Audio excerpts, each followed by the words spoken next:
The arts are a language all of their own. Art in all forms is an emotional language, one that speaks beyond words and connects people across backgrounds and experiences. Like any language, it must be practiced, studied, and lived to be truly understood. Art education builds leadership as students learn to listen, collaborate, and support one another. It strengthens confidence as they set goals and perform with pride. And it develops competence through skills that grow with effort and perseverance.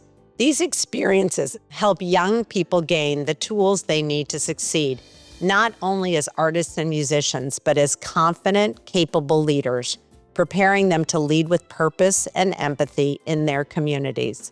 One significant organization is dedicated to opening up this world of performing arts, and in the context of this episode, music with all its attributes benefiting our youth. Welcome to Small and Gutsy, the podcast spotlighting nonprofits and social enterprises with budgets under $10 million. I'm Dr. Laura Scherck Wittcoff, and I'm excited to be your host. We bring you the less told stories of organizations that are bold, passionate, and making real impact. Perhaps you will find needed services, a job, volunteer, invest in, or donate. Small and Gutsy is more than a podcast. We're a 501c3 nonprofit, so we actually live the way our interviewees live for most of the time. We've recently been ranked number 8 on FeedSpot's top 30 social impact podcasts, and number 3 and number 9 by Million Podcasts for the top 30 volunteer podcasts and for our youth empowerment episodes, respectively. We're proud of these honors, but prouder still of our mission to elevate the visibility of small but mighty change makers.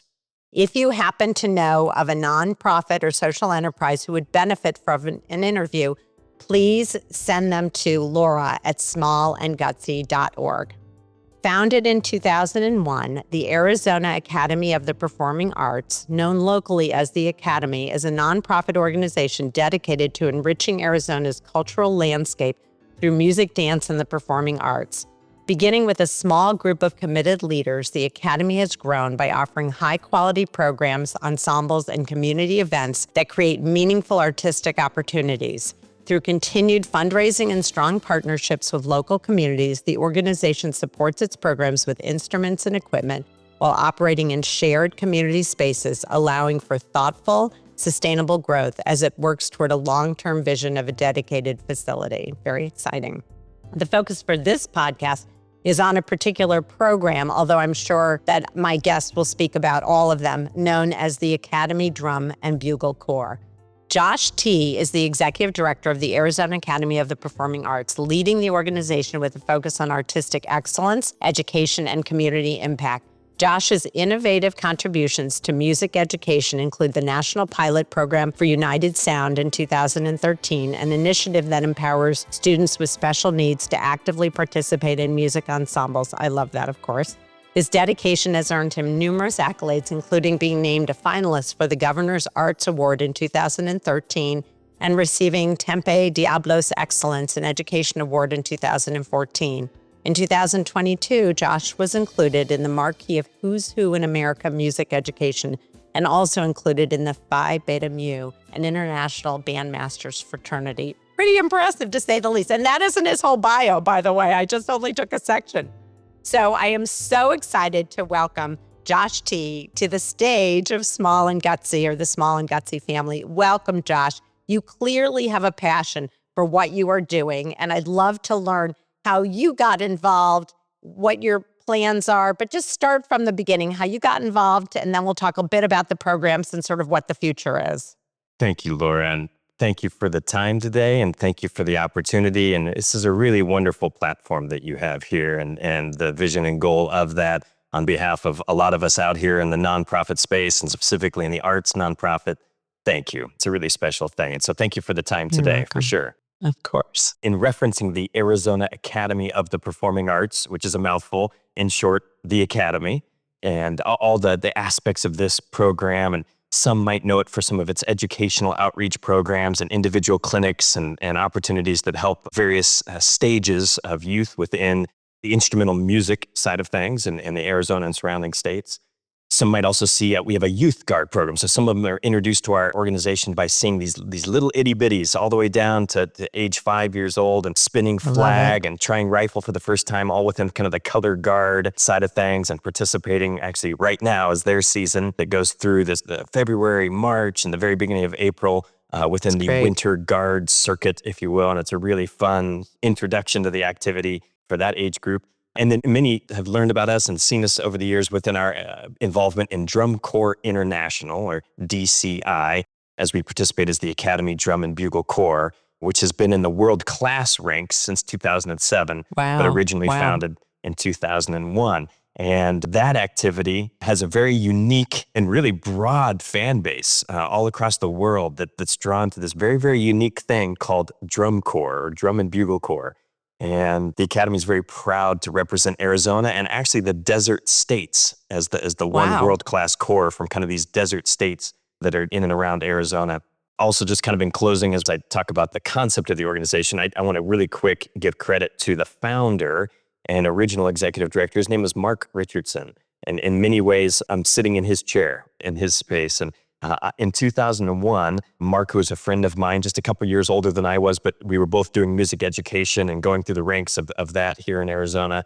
I actually student taught with his father. It's a small world. But Mark, another trumpet player, along with myself, had this idea of putting together these brass and percussion students from around Arizona, ones that wanted to maybe seek a next level, or a really highly disciplined, highly focused, maybe kind of that next level of performance experience for high school age students and college, high school and college age students.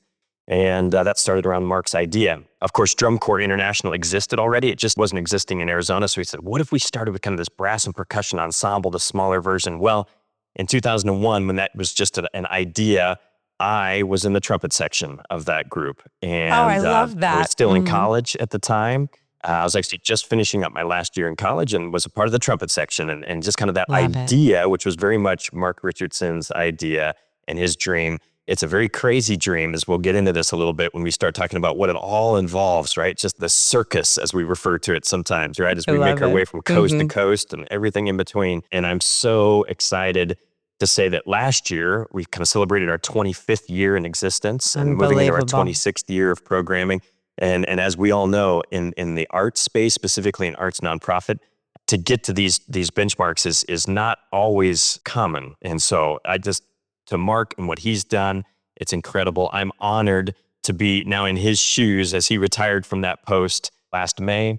And I'm pushing that rock uphill now as an alum, a really proud alum, and now serving as the executive director. What's wonderful is thank you for sharing that, by the way, that you've had personal experience of being involved in it, partnering, and then assuming leadership, which really speaks to the core, lack of, a pun, the core of the core, honestly. Because that's what you're building in the students who get to participate in this.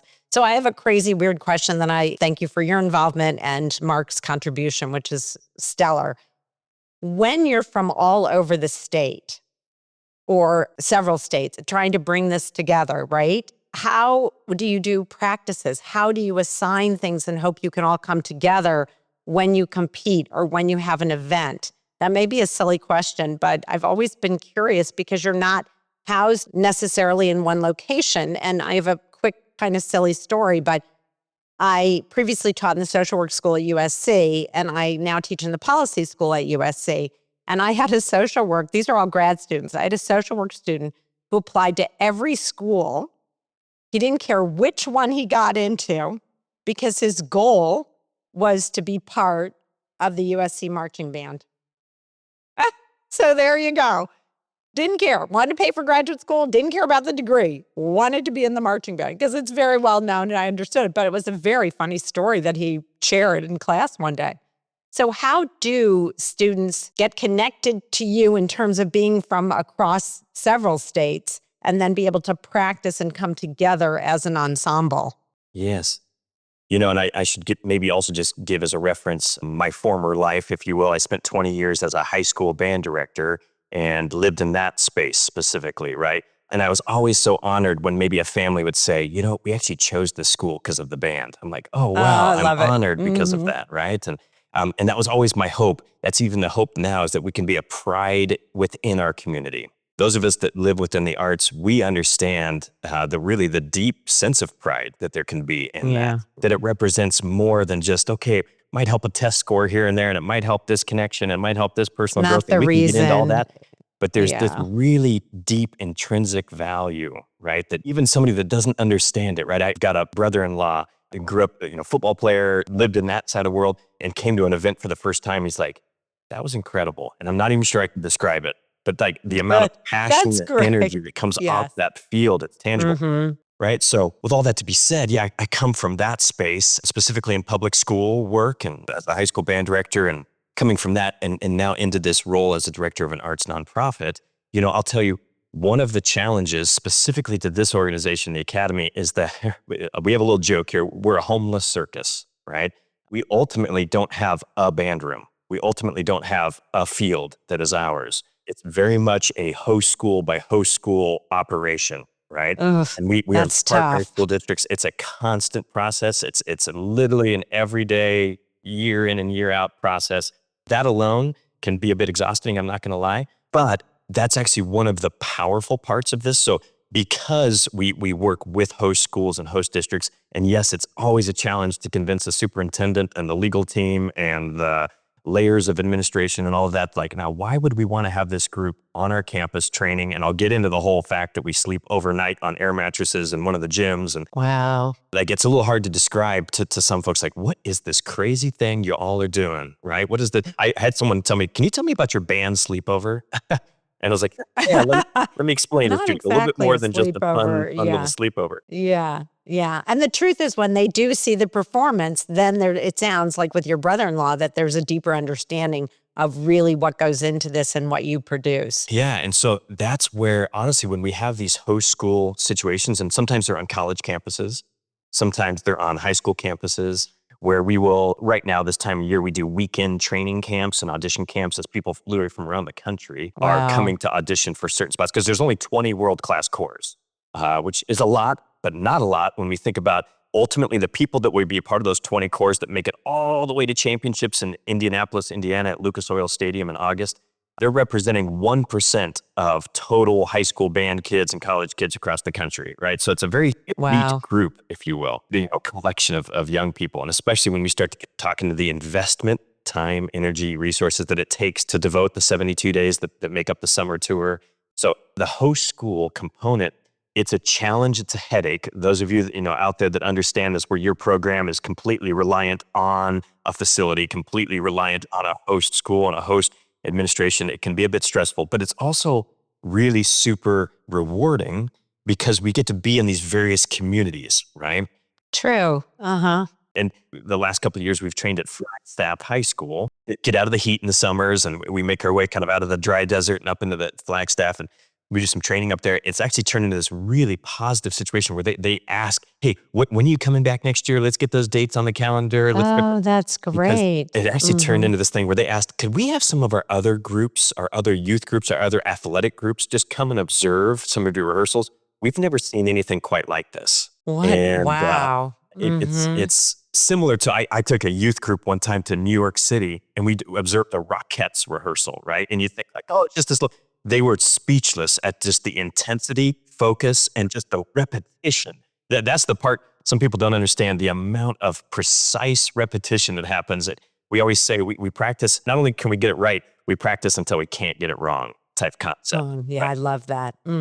But boy, the discipline of a young, and what's the youngest age of a youth at that particular level? I love that you do the very young kids for flags and rifles and really trying to teach them and sort of get into the discipline and the beauty and the kind of the dance involved in that, frankly. The movement is really important. So what is the youngest age that you've had in the Corps? The youngest we have it goes down to 15. That's kind of been a unique exception sort of thing. Amazing. But we tend to be in the 16 to 21. So 21, the age out as it's called, those that are 21 can have their final age out year. But that 16 to 21 is the performer's range. So you're also managing different levels of development even. Although your goal is the same as a collective, you may have a 15 or 16-year-old with a 21-year-old and is sort of managing. And what's the percentage of young men to young women? We usually end up pretty close to 50-50, actually.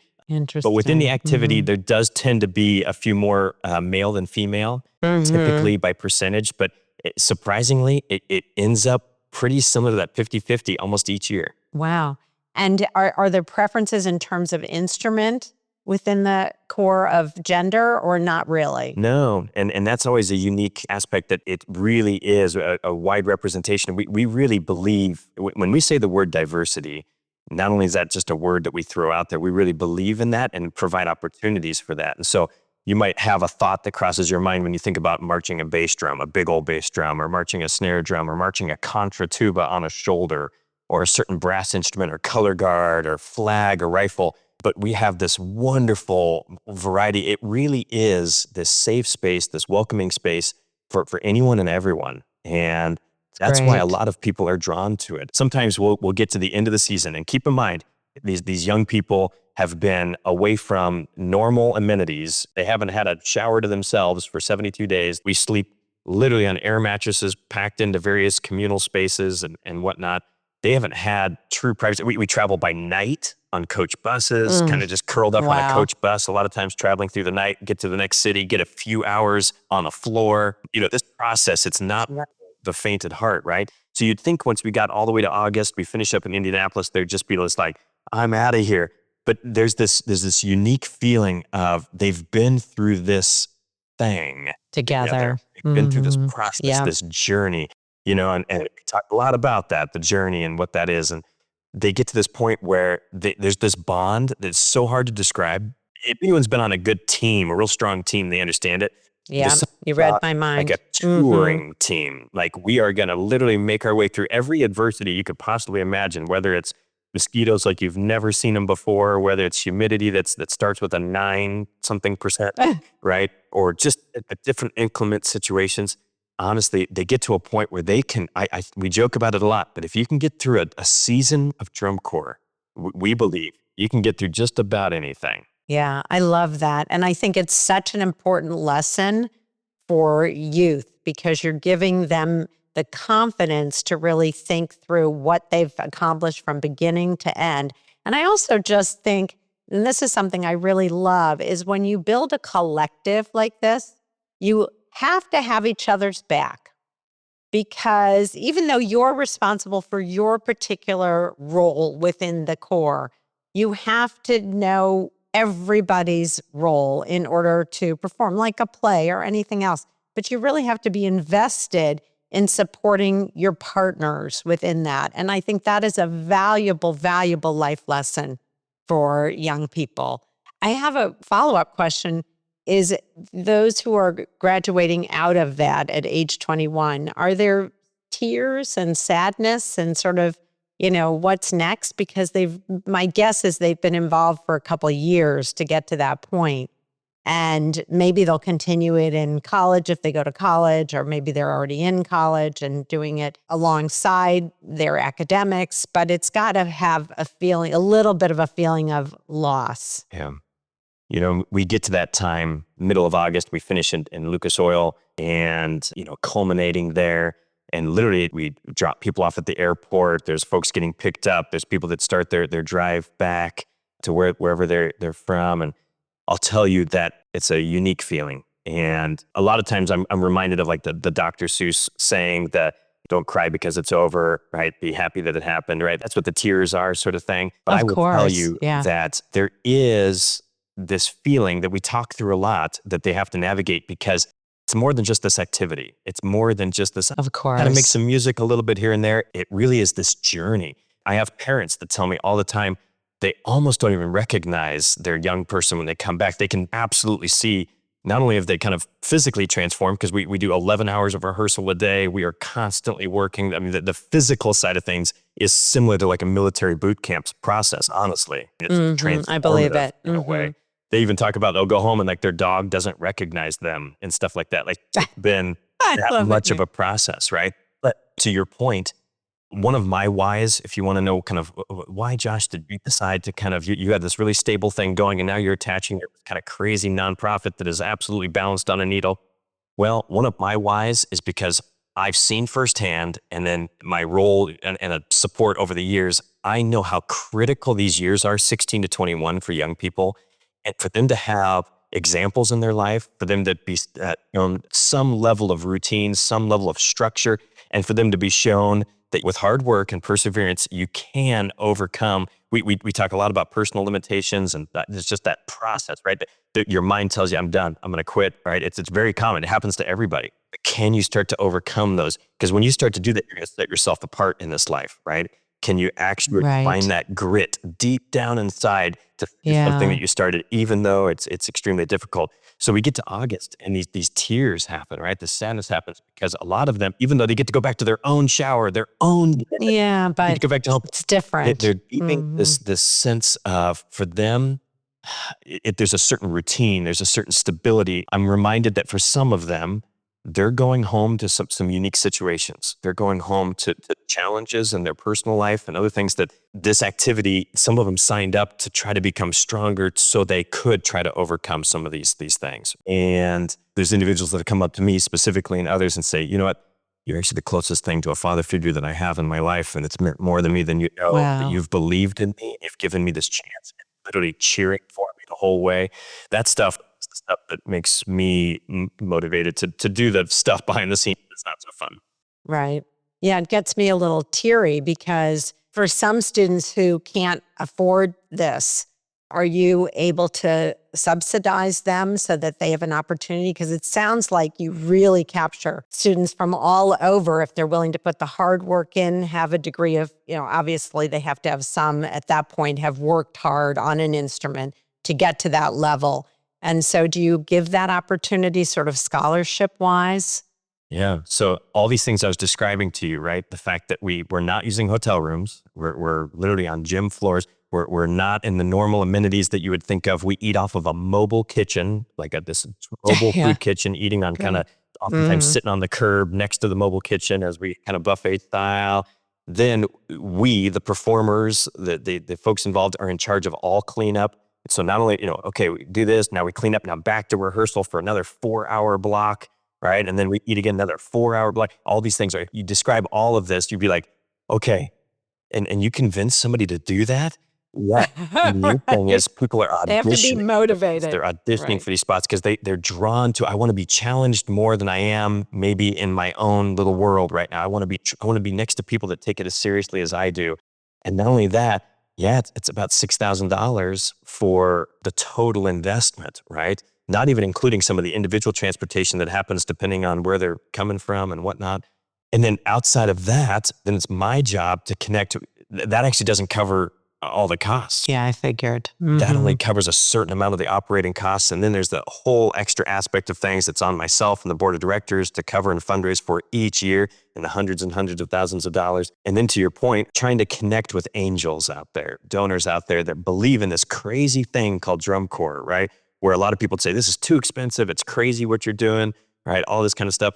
But those that know it and understand what this journey is and the transformative quality, are they willing to invest into some scholarship programs? I actually had a meeting yesterday with an incredible angel that we have that invests specifically in a certain minority group, and another one today, once again, for those that are in certain financial difficulties. And those are measured in all different ways. Of course. Trying to provide opportunity for those that earn it through excellence, earn it through talent, earn it through behavior, but maybe finances is the one limitation.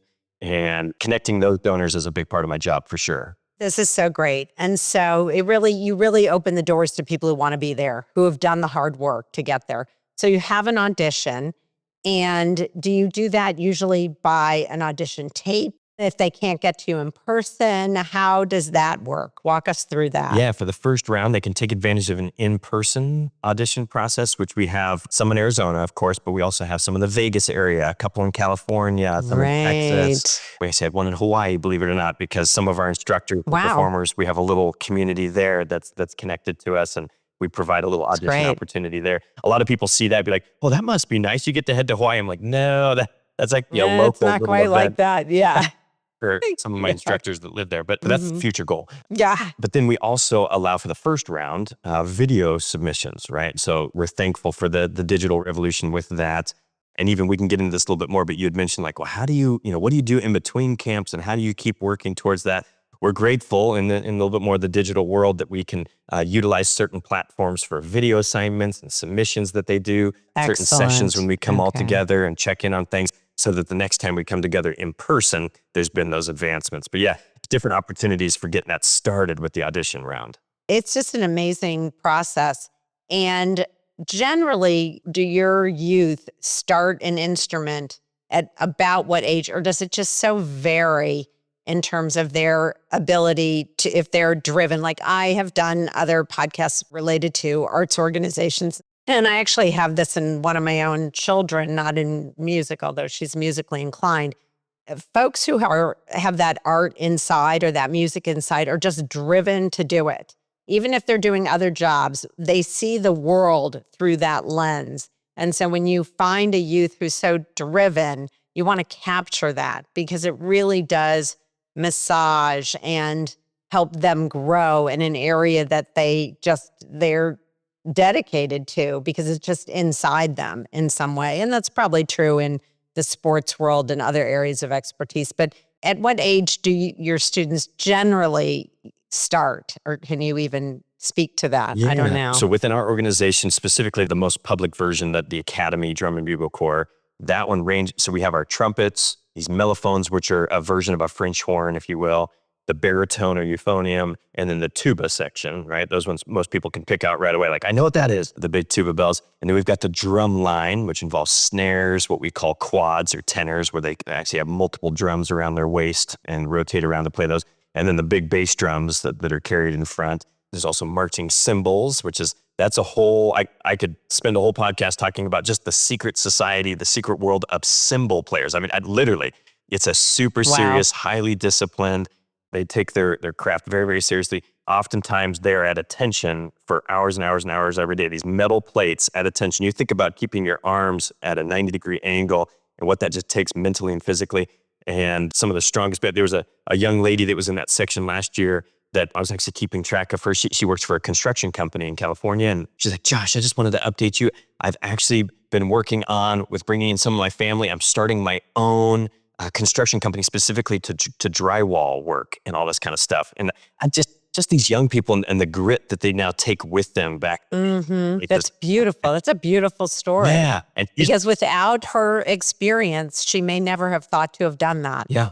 And she's one that paid her way, did all of her transportation, all of her dues on her own as a 20-year-old. Wow. And that's unique. And I mean on her own. We have a front ensemble section with mallet players that play marimba, xylophone, timpani, what we call our front ensemble percussion. And then there's the color guard, right? Which is the flags. You see those silks on poles moving around. And then also what we call the weapon line, or the rifles and the sabers, right? Kind of a sword, literally, that's spun. And that's a unique skill set. So all of these, there's some individuals that might start in the middle school years, oftentimes in like certain brass instruments and percussion. A lot of these, whether it be a trumpet player or snare drum player or somebody that's learning marimba, a lot of it, they might have started in music in some way in their younger years. Sometimes, hey, I dabbled in a little bit of piano, or I might have sang a little bit, or these different things where they started in music. But a lot of times middle school years is where the instrumental music side of things starts to happen a little bit more so. In this area specifically, it's very common for sixth grade to be the start of year for that.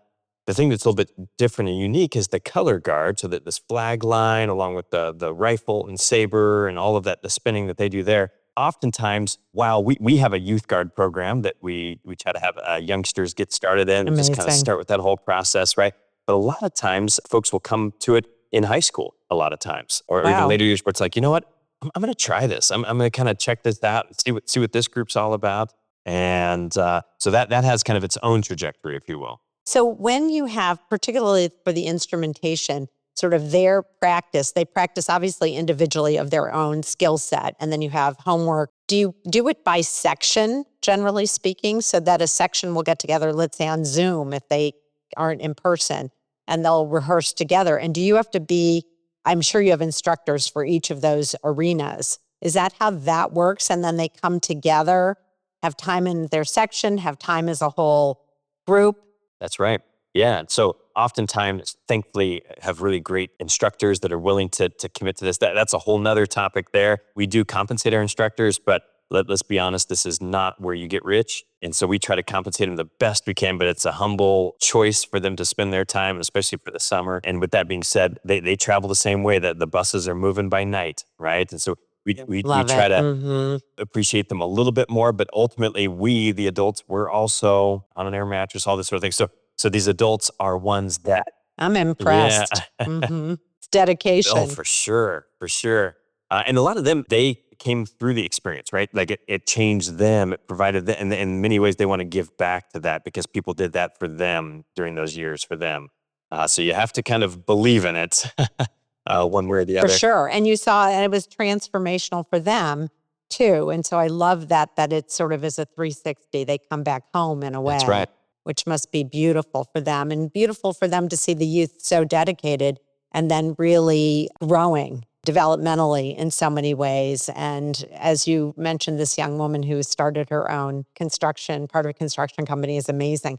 I'd love to hear a few aha moments of your time. It could be when you were in it yourself or certainly leading it, either way, that sort of surprised you or were unexpected or were magical in a certain way, because it sounds like the experience is quite magical. Yeah, we could tell stories like crazy in terms of the unexpected moments. Some good, some not so good. And with a podcast like this, as whoever might be listening right now, I want to make sure that I don't skip them. I don't want to just do this is the shiny part. Yeah, because the dedication is really hard work. So share some of both. I would love that. I guess maybe to those listening, just to encourage you, and you know this, there's all the things that are unseen. And actually, some things you try to keep unseen, right? Just like, okay, that did not go so well. Or we got a real problem with this. We're supposed to have a tractor trailer that's supposed to be getting us from here to here, and it's not. We don't have this, or now we've lost this. I mean, we talk a lot of times about like it comes down to food and drivers for us. We can figure almost everything else out.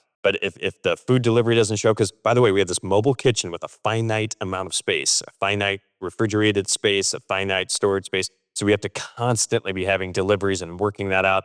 I mean, talking everywhere from Hickory, North Carolina to San Jose, California, to Wow. upstate New York, to deep Southeast and all places in between. Wow. And then having the driver component of all of this and everything that goes into that. So I'll tell you that, there's all these parts that it can be the exhausting and tiring, or even maybe sometimes when you have to coach a young person from a decision that's been made, right? Those can be times that just kind Yeah. of take it out of you a little bit, like, okay, why did we make that decision? Or where are we coming from, or just those ones that kind of break your heart that do quit. That happens sometime, right? Yeah. Even the one that you see all the potential in. There's so many other variables and circumstances for people. And in some way, you have to play the role of counselor or therapist on a regular basis, and it takes a toll on you. But those are the heartaches. And you have to allow kids to have their own agency to an extent because you've done everything you can to influence them. And then there are some that maybe thought about it and didn't and stuck with it. And you see sort of that beautiful transformation. That's the shining moment that keeps you going. Yeah, and so we talked to the members, the parents, the families. Just think, at some point, you're going to find your line. You're going to hit the wall. You're going to find that breaking point. We're going to find a line.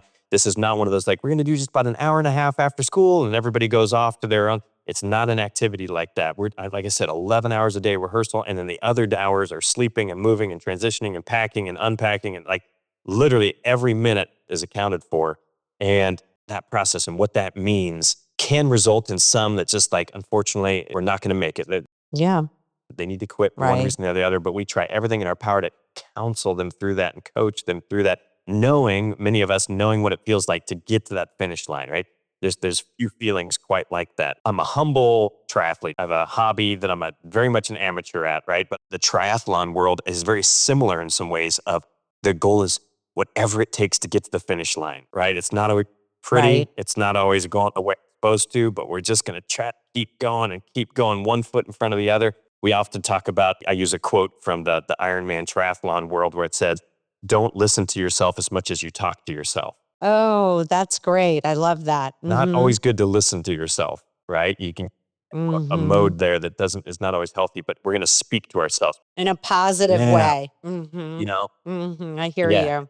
I did a recent interview that was released with Diana Nyad and Bonnie Stoll, who Diana is the woman who swam from Cuba to Florida. And amazing story. And she did it when she was 64, but she was an athlete. I mean, the whole thing.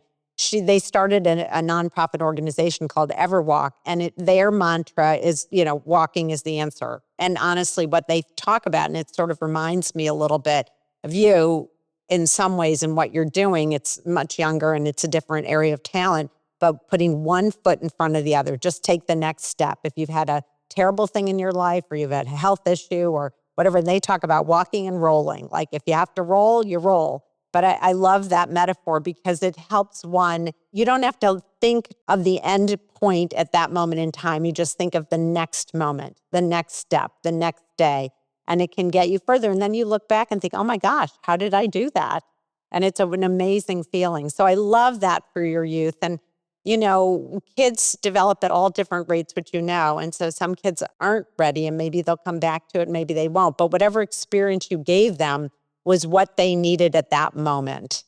And then the youth that finish as young adults really have something tremendous to look back upon for the rest of their lives. That's right. And just to speak to your question earlier, because I know I was circling around it, talking about kind of aha moments. So in the midst of, yes, there's all these challenges, all these difficulty, all these things that are in your head saying like, this is crazy. What are we even doing? Here we are in the middle of the night, in the middle of nowhere, and we have these issues happening. And all of us, myself included, that have a family at home, and there's a balance to all that. Like, I still want to be a good father. I still want to be a good husband. Of course. And yet still give the time that this requires. It's an extreme amount of commitment and time. With all that to be said, I'm reminded of a couple just recently that actually submitted some letters, a couple alumni. And we hear these stories all the time like this, oh my gosh, that's a success story. And listen to that. In any teacher type, any coach, right? Those are such beautiful moments for you, Some words that kind of resonated with me recently. Ben Henderson is his name. He's now effectively kind of a number 2 in the state of Arizona in the governor's office, right? And he's a director of operations and budget for the state of Arizona. Before this, he did that for Colorado. Wow. And in his letter, he talks about his role serves both sides of the aisle, every major political party. He really dives into this concept of this activity taught me that you can work towards a common goal and strive towards something truly great with people of a wide background, of very and all this diversity. In a world that we live right now that tends to highlight division at times. And the difference. We see differences and division, and this is what separates us, and this is why we're in two different worlds. But this is actually an activity where we actually put all that aside, right? Whether you come from a lot of money, you come from nothing, this belief system, we actually really strongly believe in this activity because we focus on the word unity, right? And not giving up any uniqueness or who you are as an individual, but striving towards unity. Love it. Coming together. And so this is a person that his whole letter kind of broke down like this activity, specifically the academy, gave me these tools to become the person that I am now. And he goes, I'm often complimented on how I can get along with so many different types of people and kind of bring people together. And he's like, that's just what we did in drum corps. That's what we like. We had all this obstacle, we had all these challenges, and yet we have to come together because at the end of the day, it only matters what we sound like as a whole. That. It only matters what we look like whole. And so we are strong as our weakest member always, right? And so we're constantly pulling people up and like, that's exactly hey, no, right. this form, this curve, this box form, or the sound of this, if it's not in tune, it doesn't count. We have to come together. I love that. And I love it because it is the collective versus the individualist kind of perspective. You have to be an individual with your talent and your contribution, and yet your contribution is towards something bigger than yourself. And that's what he's saying. And that when we work together, we can accomplish so much more. And I love that story because he took the time to share his experience and what it has led to. And that must just bring such an enormous feeling of pride for you and sort of this, that it really has a bigger magnitude than playing an instrument or being part of an ensemble or being part of a corps. It's so much bigger than that. That's it.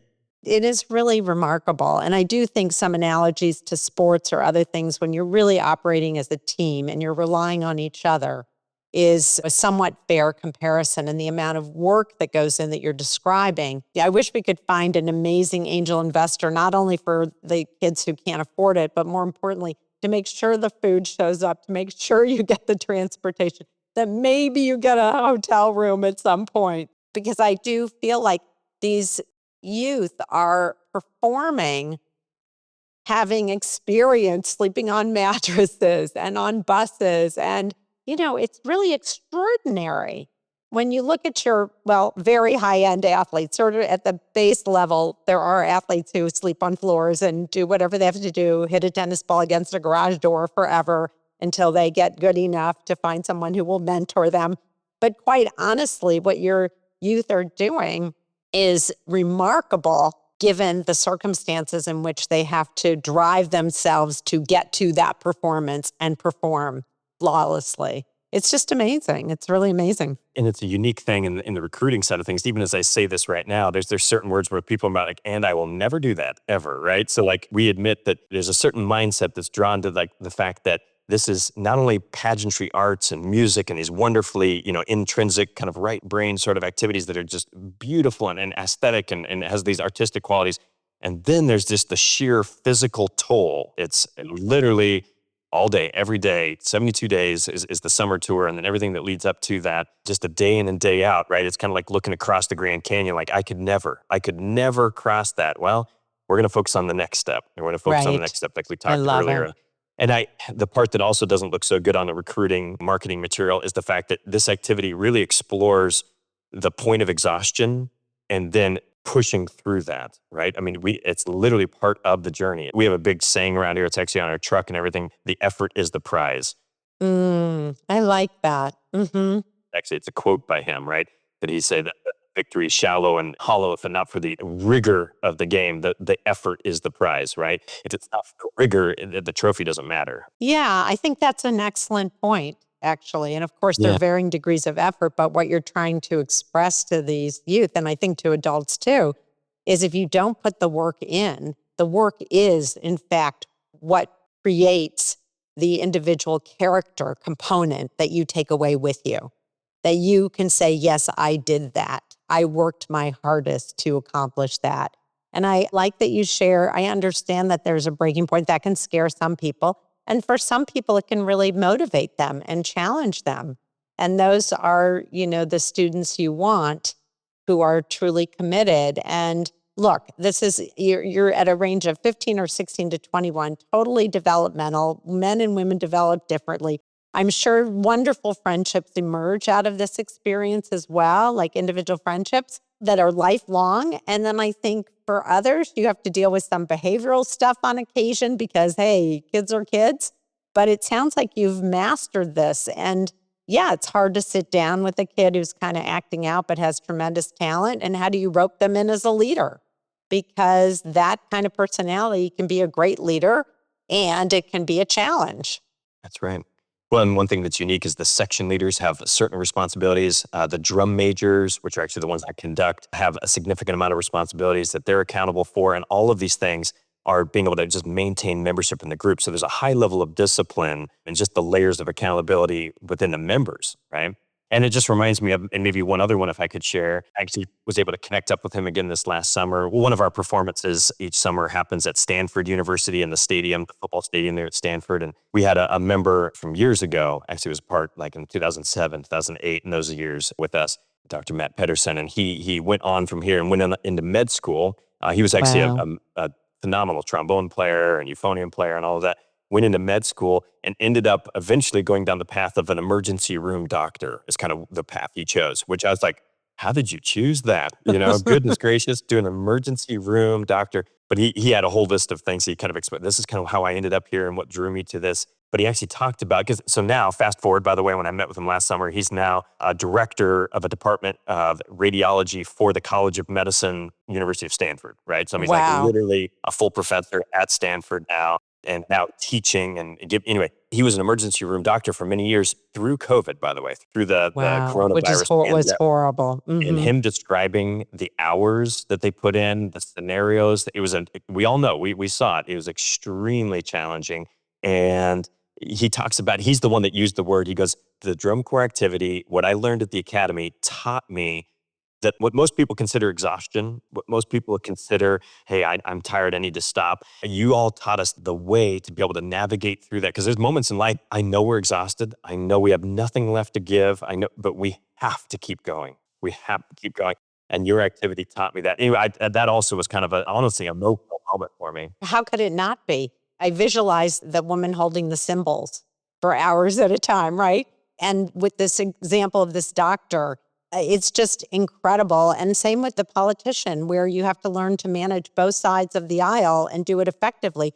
But the emergency room doc, you think med school prepares you? He said, actually, the Corps prepared him. So I love that because it really speaks to that early development and not only the piece about exhaustion and pushing through. And you're never going to put somebody in medical harm. I just want to make that really clear. That's obvious. But I think our endurance, our ability to endure is stronger than we think. And I think you were talking about and I'm going to get this wrong, but what you talk about in your head versus how the messages you say out loud should be different at times. And Diana Nyad speaks about this perfectly because she failed at many attempts. And she'll tell you, and it was her 6th attempt at 64 years old when she finally swam without a shark cage. I mean, just an incredible story. And I get teary because I'm of that age, but I get teary because it's never too late to learn that. And it's also never too early to learn that will actually change the trajectory of your life. And that's why your organization is so important for youth, because it will change all of these young people's lives, whether they stay in it or they only have a little bit of time. I'm a believer in that. 100%. So what you're doing is just remarkable. I know you wanted to share a couple books that were meaningful to you. So I want to give you that opportunity. Yeah, for whatever it's worth, if this means something to a reader, for myself as a person coming up on the age of 45 and at this point in my life where middle of the road in some ways and coming up on some midlife decisions and all of that. And for me to make the decision that I made to invest my energy and time into an arts nonprofit, right? And I love all of it. the variables and uncertainties of that. There's a couple books that resonated with me, and I don't know if they'll resonate with anyone else, but one in particular is this book, Same as Ever by Morgan Housel. And it actually is on the economic side of things or even kind of financial mindset side of things. But it resonated with me, and I could maybe read a quote from this if there's time, but pretty much the concept of there's certain things, that the unforeseens, the surprises, the unexpected, those, and if you go through history, the most major, significant, unexpected events, the thing they have in common is no one saw them coming. And so that concept of like, okay, that's kind of the same as that. That's kind of the same. And then also when there's these successes, when these victories, they kind of come from these same origins in a way that oftentimes we overthink certain aspects. Like, I'm going to have the next great idea and I'm going to have the next great activity and the next great organization. Well, we here, I'm inspired by some of these words where we're going to focus on the things that we can make great, the things that we can try to wrap our arms around and control, if you will, and focus on doing those really, really well. And then hopefully there'll be some ripples from that, right? Yeah, I'm a believer in that for sure. Yeah. Because if you do what you do well, it'll come back to you and you have that That's good right. karma and energy. Did you have a second book? Secondly, a book that I'm actually working on with my board of directors right now called Think Again by Adam I love Grant. Adam Grant. I'm a big fan. Know. Yeah, and obviously very popular. And this book really spoke to me when it comes to the concept of thinking again. And once again, maybe in the times we live in right now where we need to think, understanding that the power of rethinking, the power of what he calls persistent experimentation. I love that. And another author that refers to it like failing forward and things like that, right? We're going to be persistent about, we're going to try. We're going to try again. We're going to try again. I like failing forward too. I think, is that John Maxwell? He refers to that. Brene Brown is one that I heard. Brene Brown, I love too. Yeah, I think you have to. And I think there's an iterative process. So sometimes rather than starting over, you think about what can I take from that and iterate it into something that's even better. But you have to be very open with possibilities. If you're too married to your idea in some way, you stay stuck. So I love all of that philosophy. And I love that you mentioned this, so I'm assuming you're doing this with your board. So you're reading it together as a collective to talk about it. I think that's brilliant for all of you nonprofits out there. To engage your board in that way is really wonderful because it's around something concrete that then you can apply it to the organization. So I love that advice. I think it's great. Thank you for sharing that. So are you ready for our quick and gutsy round? I think so. Well, it's not scary. There's no wrong answers, and you can pass if you want to. So what is at the top of your wish list for the Drum and Bugle Corps? However, the answer can't be money or funding. So it's a little tricky for a nonprofit because, of course, that's always our first answer. So what's at the top of your wish list?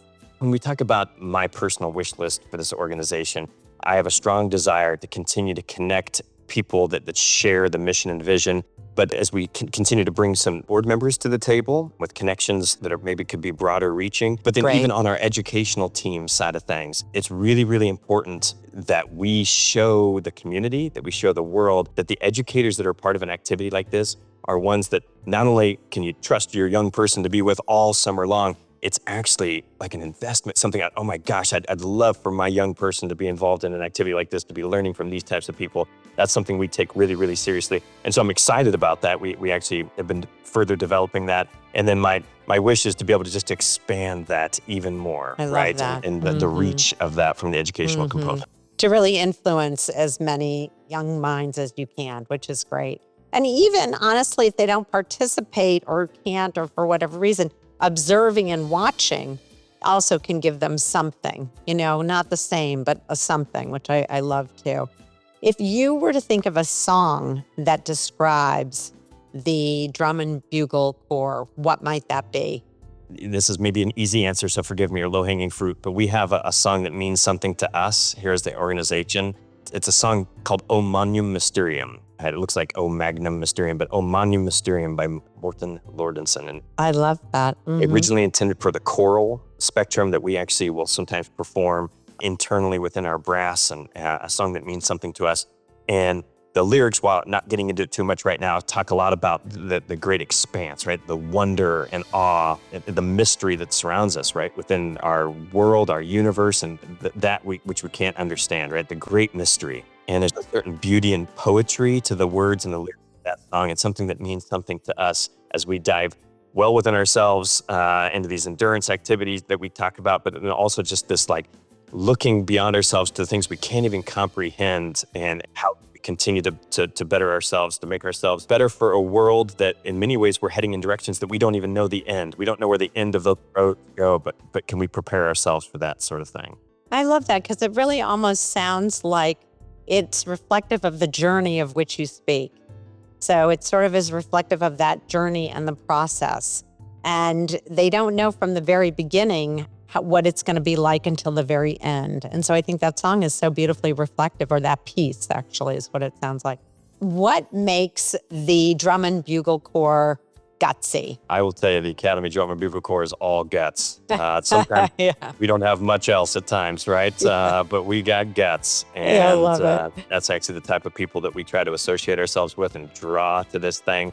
At the end of the day, we sometimes even talk about, hey, we're going to strive for excellence and have the highest level of talent possible. But just a reminder, hard work can beat out talent when talent doesn't work hard, right? We've heard that age and time again. And man, I will tell you that I would hope that if you ever saw us somewhere, whether it's in a parking lot somewhere or on a field rehearsing with nobody watching, or we're in a major NFL stadium, that you would say, that's a group right there that has guts. That's a group right there that understands true grit. And I love that. That's what we strive for. Oh, I love that. That's really what makes you gutsy.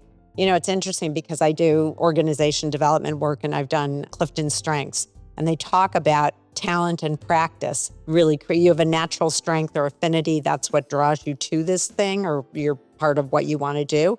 But it's really the practice and the talent that connects you to the strength, which I love. I love that connection, and you just made it beautifully. What is something that outsiders and maybe even a few insiders don't know about the Drum and Bugle Corps? Oftentimes around here, we say we might be one of the best kept secrets, right? Our state, in our country at times, right? And so when I think about things that maybe are not so common knowledge, for one, when you attend an event, right, you come to a major stadium, You went through the process of getting that seat, being a part of this thing, and seeing the incredible work that happens.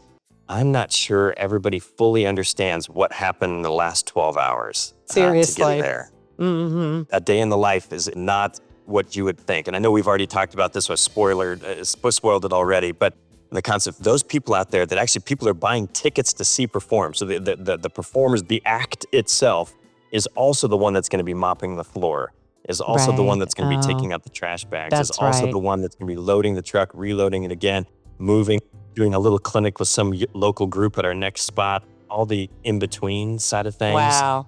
And giving and giving. And you look at a volunteer force behind the scenes, the people that are flipping the pancakes for us and getting the meals ready and all of that, all these people, all the volunteer aspects of things. I'm not sure that everybody sees that part exactly. Right. And, blessed are the drivers and the medical people that help us out over the summer and all those aspects. Boy, I just hope I can continue to shine a light on that. I love that you did that because it really takes a village. And what people get to see on the outside is the shining, right? The thing, the star, the beauty, the beautiful performance. But what is behind the scenes, not only of the individual students who are doing so much work, but also all of the people behind them that have supported the process. So it's a true appreciation. I'm glad you shared that. Most people don't recognize that necessarily, or they don't even think about it. So if you could get a celebrity or influencer to talk about, endorse, spread the word about the Drum and Bugle Corps, who might that be? When I think on a celebrity, I have to admit, I'm even drawn to a name that I was just reading about and I've been drawn to over the years, Pharrell Williams. Some people write, it's like, okay, I heard his music on Despicable Me and he did the soundtrack for that. And he was involved in this. Multi-talented. Multi-talented, but then he does all this fashion design work and then does this work with small churches and their gospel choirs and then gives back in his community. And Yep. That's just a name that comes to mind. That's somebody that I personally have been so inspired by over the years. And the level of excellence and pursuit that he has on an individual level, anybody that works with him knows that we got to get this right. And we're going to work until we get it right. But then also his willingness to give back into the community. Those are the things that resonate with me. And then just the fact that he's this voice for unity right now too in our world, it very much resonates with me. So I'm a big fan of his. Yeah. And also I love what you referred and talked to before about your inside versus your outside voice. And his exterior voice is always about hope and happiness, like moving forward. This is one of his hit songs, but it really is, quite remarkable that his viewpoint is all about hope and what we can do. And I love that because that's a connection to endurance. And how do you get to that through exhaustion and keep going when you feel like giving up? How do you put that next foot forward? So, Josh, I just want to take a moment. How do people reach you, first of all, before I thank you? I want to know how people reach you, learn about the Academy, learn about the Drum and Bugle Corps. How do they get to know you? Probably a good central spot would be our website, which is arizonaacademy.org. And that's, Arizona Academy, all spelled out. There's 2 A's in the middle. That place is kind of a good central location for my contact info, others that are so important to our organization. Even opportunities for volunteering, opportunities to be able to donate towards our cause, which we're always so grateful for. I will definitely put that in the show notes. And I just want to take a moment and thank you for spending time with me and sharing about this incredible organization that I have to admit, I definitely am on the receiving side, certainly at USC with their band and certainly with others that I've seen. I've probably seen yours. I've certainly watched the videos that you've sent me on your website, and it's remarkable. But I never really understood the journey as you describe it and the amount of work, not only on the individual student part, but on the collective of making this happen. And you're doing it on behalf of beautiful performing arts and beautiful music, but I think even more so on behalf of the youth who benefit from this and go on and do incredible contributions regardless of their background, regardless of where they came from. Making it through this journey puts them in a position to contribute in ways that we haven't even imagined yet, sort of like the book you referenced, right? It's just remarkable. So thank you very much. Thank you very Spending time much. with me. It was great. I really, really enjoyed this. I'm really inspired by what you're doing and the dedication that you have, moving from something pretty safe, as you pointed out, to something that literally every day you don't have an extra hour in the day. So whatever guts you have inside you, you are operating full force. But just think about those positive letters that come back to you, because you've changed people's lives. And you've changed families' lives as a result. Not just the individual student, but their families are transformed by virtue of their child getting to participate in this. That's right. We talk about legacy a lot. Yeah. Do you sometimes have siblings? We Yeah, I wondered about that too. do. I love that. Do you ever have people who then come back and end up being a couple together? I meant to ask that too. Oh, yes. Oh, yes. We've had a few of those stories, actually. Yeah, that's sweet. A few of those stories over the years. So we're relatively young with 2001. You're looking at the oldest alumni, right? So like I was in college at the time, but so myself and a couple people younger than me, a couple years younger than me, kind of represent the oldest alumni when it first began. But it is unique to myself and others who have these ones that are now at the end of high school years. So we now actually have finally we're alumni, kids of alumni coming back into the core. Amazing, right? Yeah. And you have kids of your own, right? I do. I have a high schooler and then 2 in middle school. So I have 16, 13, and 11. And are they interested in participating in what Dad does? The youngest is showing, he's doing the percussion side of things and drumming side of things. And he's also all things baseball. Our oldest, she's a little bit more of our musical theater kid. She loves theater That's and great. the musical theater side of Yeah. things and all. That's her world for sure. Yeah. And a shout out to the Chandler Youth Theater that she's a part of. Love it. Frozen the Musical coming up here in the role of Anna. Exciting.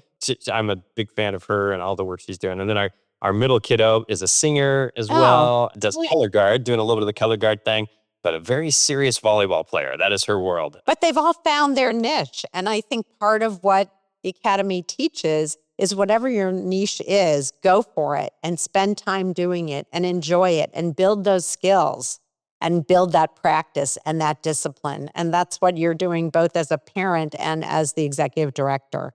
So I applaud you for doing that. It's really remarkable and it's great. And it's great for your kids. So don't ever doubt that you're not a wonderful parent, even though you've got a huge job in front of you. And you get to be a role model for your kids. Yeah, for sure. So anyway, thank you again. This was absolutely lovely. And it was such a pleasure meeting you. I hope, that you continue to grow in this role and that the Academy continues to not only grow, but become more well-known throughout the world because you have quite a contribution. And Thanks. that's my wish. Please go to smallandgutsy.org to check out all of our episodes. And if you're so inclined, please purchase some Small and Gutsy merchandise, consider sponsoring an episode, or making a donation. Both are tax deductible and help keep us going and spotlighting these great organizations. The opinions and viewpoints expressed by our guests are independent and don't reflect the position or views of Small and Gutsy. Of course, we can't take responsibility outside of our own vetting of the organizations we interview, so before you sign on to support or work for them, we encourage you to do your own due diligence and research them as well. I want to thank my partners in this endeavor, the Intrinsic Group, the donors, the sponsors, and my incredible board of directors, Brianna Carmichael, John Gatto, Lucy Mello, Ari McCoy, Melissa Greitz, and Serena Rajabian, who believed in me in this project enough so to sign on to support this effort, and all the folks, friends, and family who have guided and inspired me. And thank you for listening. Together, we are spreading social impact, and you can help us. If you like this podcast, please share it with your friends. And don't forget to email me the name of any organization you feel would benefit from being interviewed, from small and gutsy to big with impact. I'm Dr. Laura Scherck Wittcoff, and thanks for listening.